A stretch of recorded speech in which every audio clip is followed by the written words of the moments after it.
Hey, Alexei, welcome.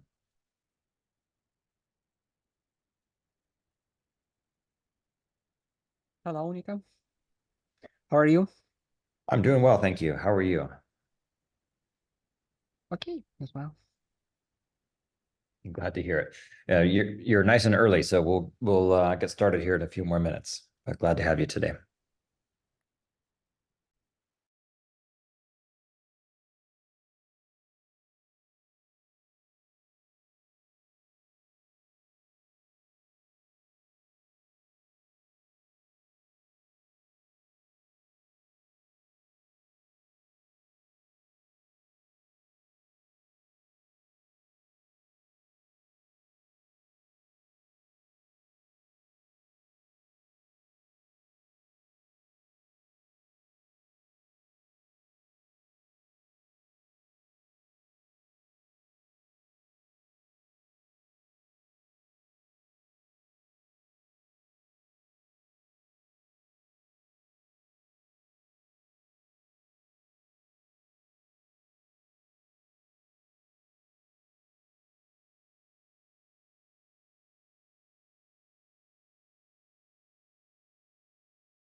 Hey, Matthew, welcome. Hi, Nico. Hi, Hello. Alexi.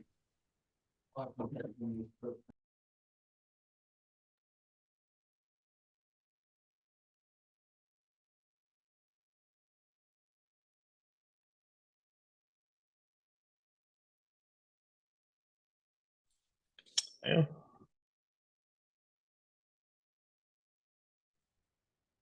Hey, folks, and welcome to those just joining. We'll get started here in just a minute.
All right, we've got a few folks here. We may have a few more folks joining, but I figured we should probably go ahead and get started. So we're 3 minutes after here.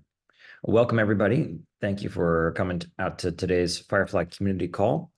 As always, these calls are public, they are recorded, and as with all Hyperledger calls, they need to be held in accordance with Hyperledger's antitrust policy and code of conduct, both of which are linked on today's agenda page and should be shown on your screen right now. If you haven't had a chance to read those, you can read them there.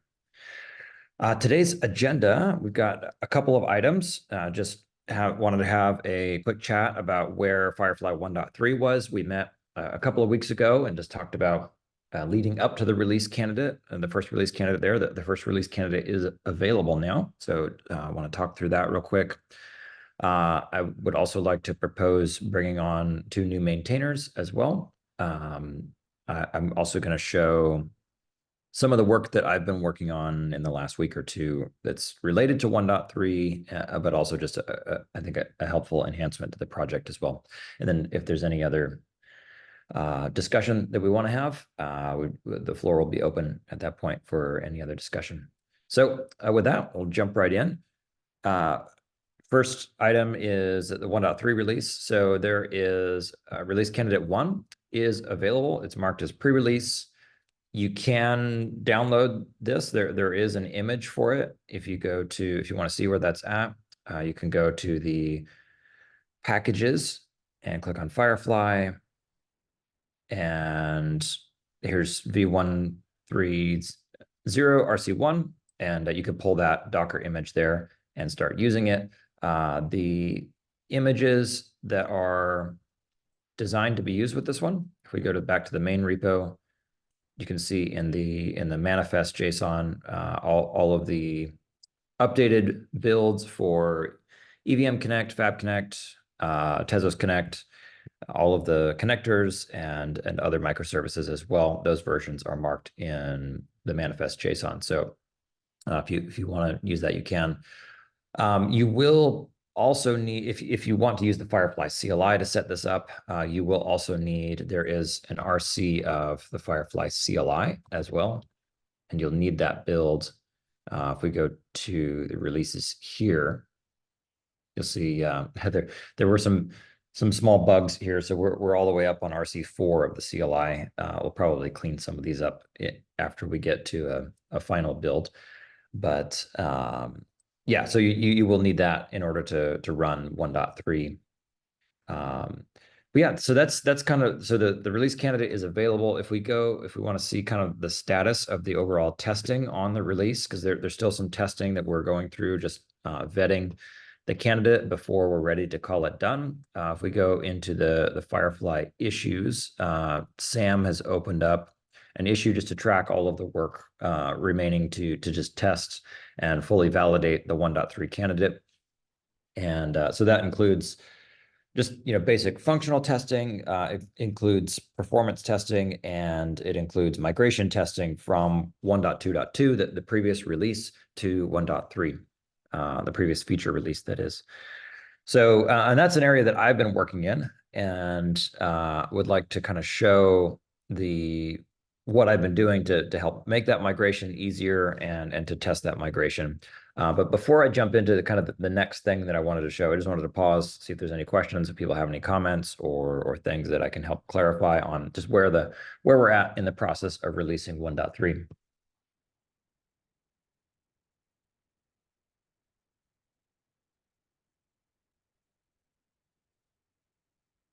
Nope. Okay. Well, with that, then I will jump into, I want to show an update to our sort of cloud deployment and automation. And this goes hand in hand with testing 1.3. So we made the determination that the FireFly CLI will not support upgrading 1.2 stacks to 1.3. And there's a number of reasons for that. I can get into all the nitty-gritty technical details if people are curious, but it would be a lot of work to support that. And the scope of the FireFly CLI is to create a local development environment. It shouldn't be used for anything more than just a local thing on your computer as a developer to tinker with and to build your application against. So the need to upgrade to a large feature version release like that is less. But we do need to have a clear set of upgrade instructions, a clear path to upgrade for a more production-like environment or a long-lived environment. And so that sort of brought me to like, well, we also have these Helm charts. If we go take a look at those, they're in this repo. And as I went about setting these up and figuring out like, okay, how do we test a migration with these, realize that there were just some fundamental things that I think were missing. And so my goal here is to have a guide that you can follow, and ideally one command that you can run, which will set up what we have here today, plus a few things that we're missing.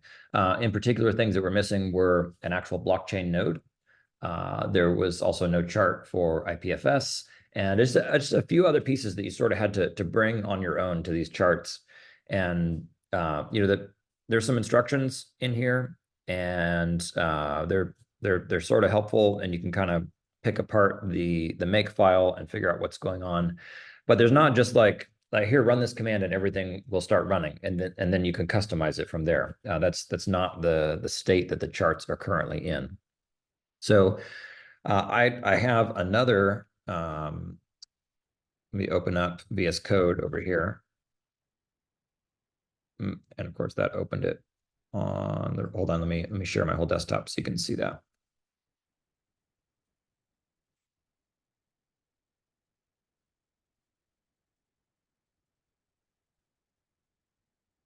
Okay. Hopefully you should be able to see VS Code now.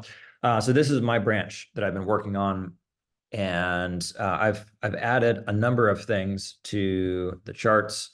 I've copied from the Hyperledger Besu docs some charts that will set up a Besu node. It's just a very basic. It's again, this is not a like fully fledged like here's everything that you would need, that you would ever need in a production setup. Like our intent is not to define the de facto way that you should deploy and manage blockchain nodes or Hyperledger Besu nodes or something like that.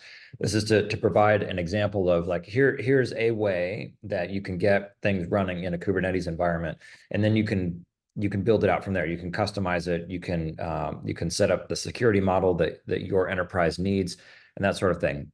So it's a very basic blockchain. If you want to look into best practices for how to deploy and run and manage and configure Besu, like look at the Besu docs for that. The FireFly docs and Helm charts are not trying to be the best way to deploy Besu, but we do need a blockchain node to get things up and running. So that's why these charts are here. I've also added an IPFS, a set of an IPFS chart and config as well. Again, just a very basic private IPFS configuration, which is required for multi-party namespaces.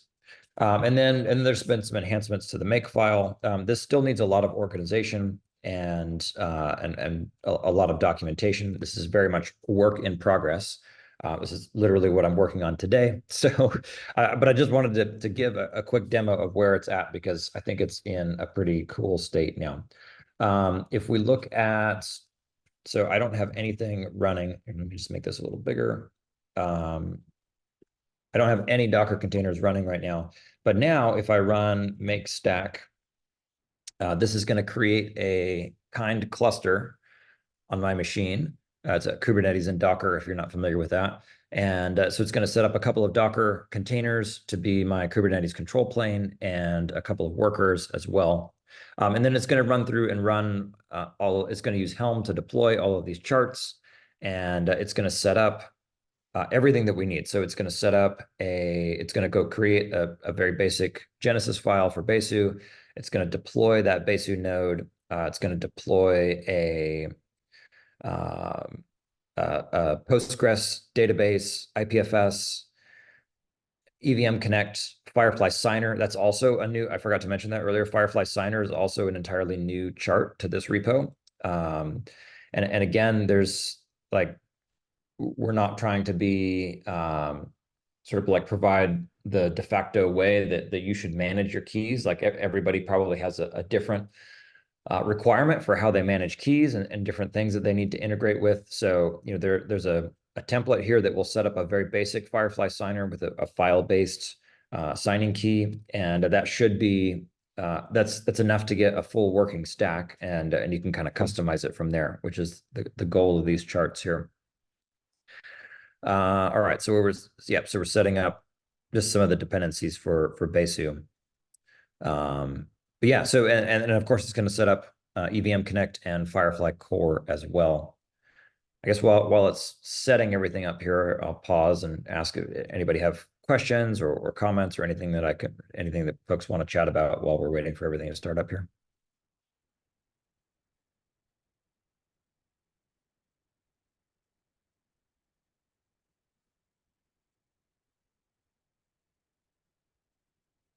All right, I will take silence as it was either so amazing that people are speechless, or folks didn't understand any of it, so they don't even know what to ask. That was usually me in college. The professor would ask, "Do you have any questions?" And I'm like, "Yeah, I don't understand it, but I don't even know enough to ask what question I need to ask."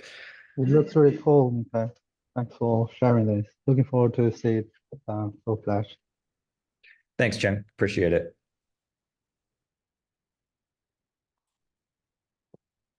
Yeah, the goal here is just to kind of take what we have in the charts and just move it a couple of steps forward, so it's more approachable. It deploys a more recent version of everything too. There was just this repo really just needed some TLC, and so the goal here is this will be a great way to set up 1.3, but this is also going to be a super critical piece of the testing of the migration itself. So we should be able to run this, set up this whole stack, and then go swap out the images for FireFly 1.3 images and run everything, reapply, and everything should automatically migrate and keep on working. And so that's what we're looking to test out and to prove here with this work that we're doing. Yeah, I guess there's the separate discussion as well. Once this is matured and deploying stuff reliably, if we want to maybe consider switching the FFCLI over so that it's using this instead of the Docker Compose setup it's got at the moment. I think that's a concern down the line, but might be something that the community wants to weigh in on. Yeah, I think that would be a fantastic discussion for the community to have. I think that the FireFly CLI still has a lot more. There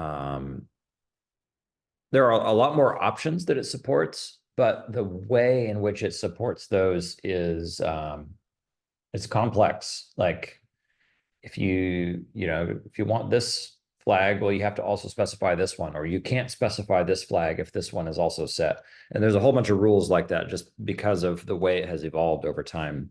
And so, yeah, it may be worth taking a step back and seeing, is there a more declarative approach to setting up a development environment for FireFly, or a Kubernetes cloud-based deployment of it as well. But can we use the same technique and the same approach for both the local development environment or the cloud-based deployment? Yeah, absolutely, and I think it kind of ties into some of the complexity. I know that you were facing in earlier revs of this, right, around doing multi-party configuration with Helm is tricky because of things like contract locations. So yeah, if there's anything in that space that can be used to try and improve this process, that would be awesome to see.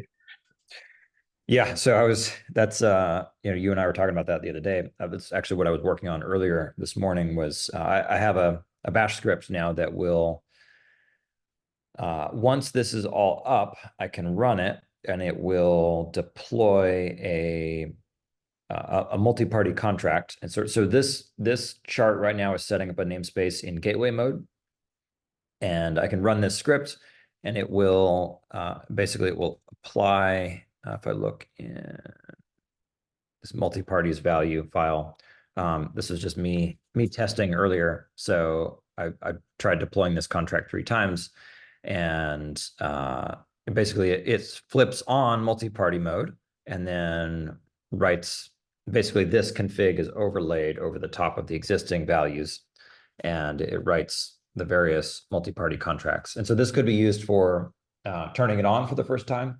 It could also be used for upgrading when this is one of the complicated parts about the testing of the migration of 1.2.2 to 1.3 is there is a new multi-party contract file that supports new features. And so if you want to, it's still backward compatible. You can still use the old one in 1.3, but if you want to use all the new features that are in 1.3, you have to also use the new multi-party contract. And so the same script could be used for turning on multi-party mode in the namespace for the first time, could also be used for deploying an upgraded batch pin contract for a new version of FireFly as well. Yeah, just thinking along those lines, maybe my brain's going off in a slightly different direction, but I think it would be really cool if we could have GitHub workflows which integrate this, or maybe to be fair, even works with the Docker Compose as well, to do an automated migration test. Might be something really interesting to do. Yeah, certainly. That would be really interesting. Okay, so sorry, reshare here. Okay, so that finished. So now I should be able to, there's some instructions here on how to port forward. Oh, the pod's probably not quite up yet. So let's just check to see what we've got running now. So if I look at what Docker images I'm now running, or Docker containers I'm running. So I have a control plane and I have 2 workers. Okay, but then if I run something like K9s is just a very fancy command line tool that I like to use sometimes just for seeing what's running in my Kubernetes environment. And so I've got all this stuff running here now. And this is, so I've got my Besu node is still initializing. Some of the other things are still creating. So we've applied everything that we need to do to Kubernetes, and now Kubernetes is just working in the background to make it true. So it should be up here very shortly. And then we should be able to start actually using the system.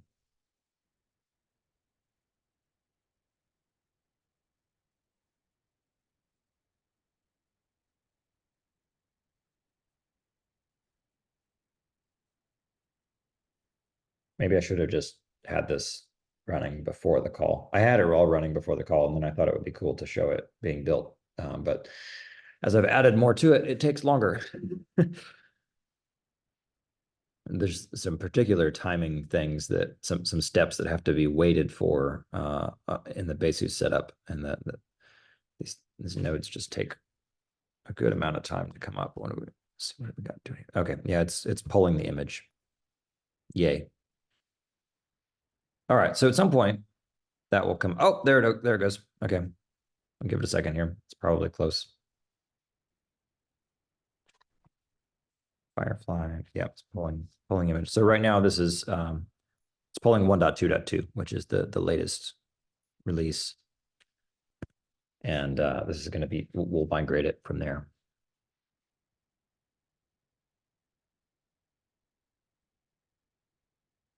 Running. Yeah, I expect the error right now because FireFly came up before. It's probably still pulling the image for EVM Connect. Yep. But it should, as soon as EVM Connect comes up, it should, and the database and all of that, FireFly should recover. It's just, all the usual Kubernetes things.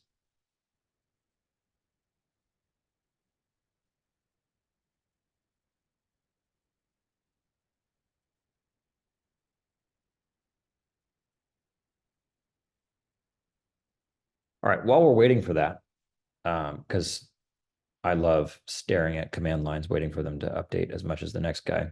I will just real quick move on to the next item in the agenda, and then we can come back to the demo in just a second. But I'd like to propose adding 2 new maintainers to the project. I'd like to propose adding Enrique and Sam. And thank you guys both for joining the call today. Just real briefly, they have both been very active in the code base across several different repos. They've both been active in the community, participating in community calls.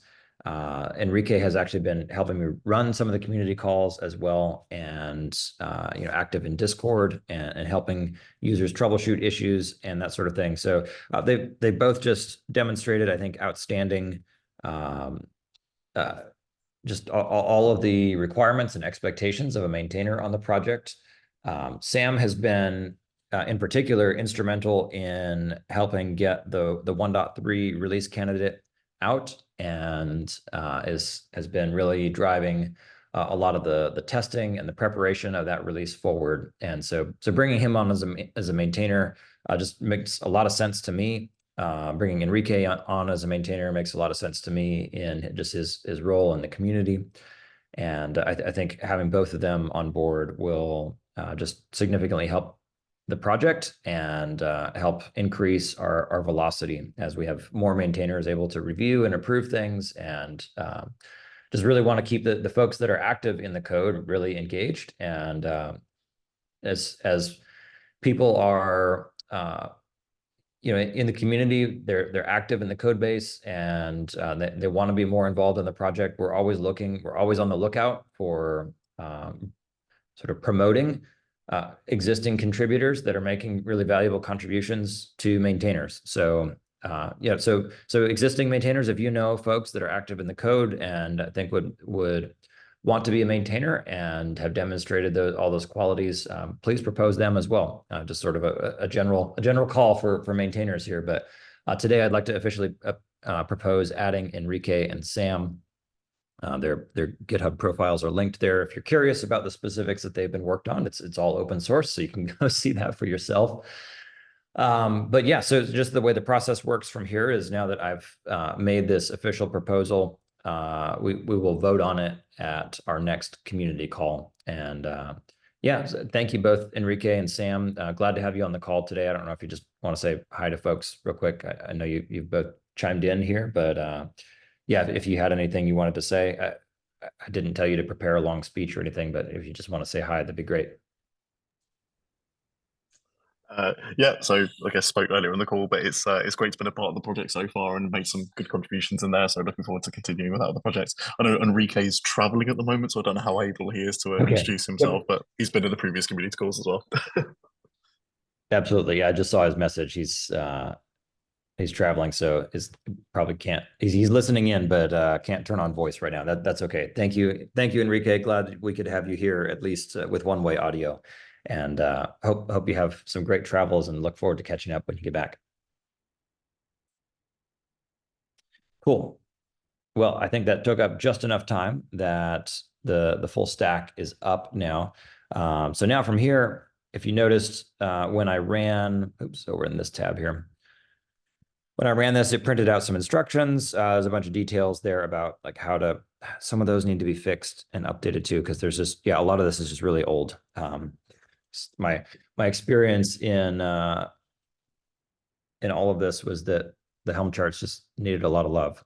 So I'll update those instructions as well. But now we can port forward to our Kubernetes environment. So I've just port forwarded it to the FireFly service on port 5000, which is what I usually listen to on the FireFly CLI. And so now I should be able to just go to localhost 5000, and here is my FireFly instance. I can go look at. So this is not in multi-party mode. So I don't expect to see all of that here. I'm not going to demo the script that turns on multi-party mode and does all that, because it's like I was literally working on it right before this call, but it's getting there. It's not quite there yet. But that's just a quick demo of kind of some of the upgrades to the Helm charts, and yeah, more to show on that soon, hopefully. But yeah, that's kind of all I had for the main topics for today's call. I don't know if anybody has any questions on those, or things they want to discuss. I know there was some good discussion as we went throughout, so thank you for comments and questions. But yeah, the floor is open now. If folks have stuff they want to talk about things that we just demoed or any other Firefly related topics, that we have some time for discussion. Hey guys, I'd like to add one more proposal. As I already mentioned in the FireFly maintainers channel, I'd like to also suggest Alex Semenyuk as a FireFly maintainer. He was heavily participated in Tezos connector contributions and worked on bunches of stuff, implemented unit tests, fixed bugs, implemented and introduced new features on the previous community calls, and participated in discussions. And he is eager to continue doing project contributions. So from my perspective, he has covered most of the criteria for being a FireFly maintainer, and I believe he is a good candidate for that. Awesome. Well, thank you, Dennis. Yeah, I would second that. I would agree with that. Alexei has been active in community calls lately, and has contributed, I believe, both to FireFly Core and the Tezos connector as well. And so, yeah, definitely contributions across the project. But yeah, that's awesome. So if you would you just mind sending me, what, actually, I take that back. I have your GitHub user ID. I can go look it up on some of your pull requests, but I'll go back and add it to the agenda so that when people refer back to it, they know exactly who's been nominated. They can look it up on today's agenda page. I can look that up myself. Yeah, it's a pleasure to work with you guys. I hope to proceed doing this. Thanks. Thanks, Alexei. Hi, Nico. I just wanted to check. I couldn't quite recall the relationship between becoming a maintainer and becoming a code owner. Do we still have that split where maintainers are code owners on certain repos?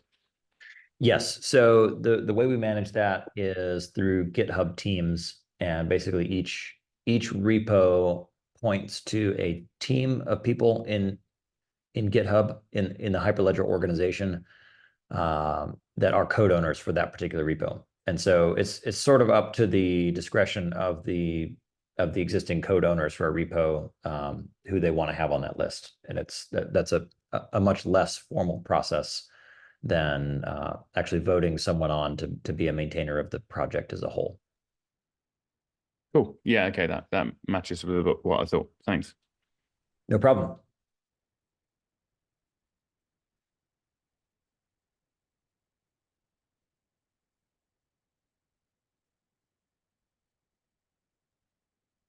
Yeah. Any other topics that folks want to discuss today?